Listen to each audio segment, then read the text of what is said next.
So ദുബായിലെ crown Plaza എങ്ങനെയുണ്ട് programme? Event attend ചെയ്തിട്ട് എന്താണ് എക്സൈറ്റ്മെന്റ് ആണോ? അല്ലെങ്കിൽ എക്സ്പീരിയൻസും കാര്യങ്ങളും ചോദിക്കാനാണ്. എങ്ങനെയുണ്ട് പ്രോഗ്രാം കണ്ടിട്ട്? എങ്ങനെയുണ്ട് ഇതിന്റെ മുമ്പ് ഇങ്ങനത്തെ ഒരു ഇവന്റ് അറ്റൻഡ് ചെയ്തിട്ടുണ്ടോ? ഒരു രക്ഷയില്ല. അടിപൊളി, ഗംഭീരമുണ്ട്.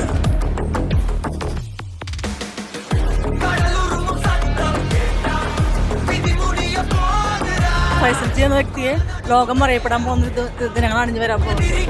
ഇന്ന് നമ്മുടെ 7 കൊല്ലത്തെ കാത്തിരിപ്പിന് ശേഷം സാവിക് എന്ന് പറഞ്ഞ ബ്ലോക്ക് ചെയിൻ്റെ നമ്മുടെ ലോഞ്ചിങ് പ്രോഗ്രാം ആയിരുന്നു ഇന്ന് നമ്മുടെ ക്രൗൺ പ്ലാസ ദുബായിൽ വെച്ച് നടന്നത്. അപ്പോൾ അതിൻ്റെ ഒരു എക്സ്പീരിയൻസ് പറയുകയാണെങ്കിൽ എനിക്ക് തോന്നുന്നു ഇന്നിവിടെ വന്നവർക്ക് അവരുടെ ലൈഫിൽ ഇതുവരെ കിട്ടിയതിൽ ഏറ്റവും ബെസ്റ്റ് ഒരു പ്രോഗ്രാമായിരിക്കും ഇത്. അവരുടെ ലൈഫിൽ അല്ലെങ്കിൽ അവരുടെ ഫ്യൂച്ചറിൽ എന്താ പറയുക, ഒരുപാട് ബെനിഫിറ്റാണ് ഈ ഒരു പ്രോഗ്രാമിലൂടെ അവരുണ്ടാക്കാൻ പോകുന്നത്. ടീം ടൈക്കോൺസ്, നമുക്ക് ഇവരുടെ റിവ്യൂ ഒന്ന് കേട്ടാലോ? Okay animal. ഹൈ.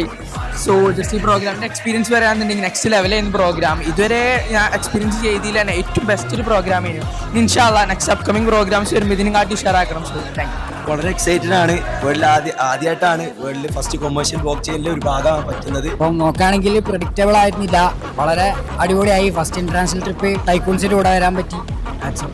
ഓക്കെ, അപ്പൊ എല്ലാവരും ഭയങ്കര എക്സൈറ്റഡ് ആണ്. ഓക്കെ, എന്തായാലും ഈ ഒരു പ്രോഗ്രാമിന് വേണ്ടി അറൗണ്ട് ഒരു 1 ഇയറോളം നമ്മൾ കാത്തുന്നതാണ്. അതിൻ്റെ ഒരു പ്രീ ലോഞ്ച് ആയി നമ്മുടെ സാവിക്കിൻ്റെ ഒരു പ്രീ ലോഞ്ചാണ് ഇവിടെ കഴിഞ്ഞത്.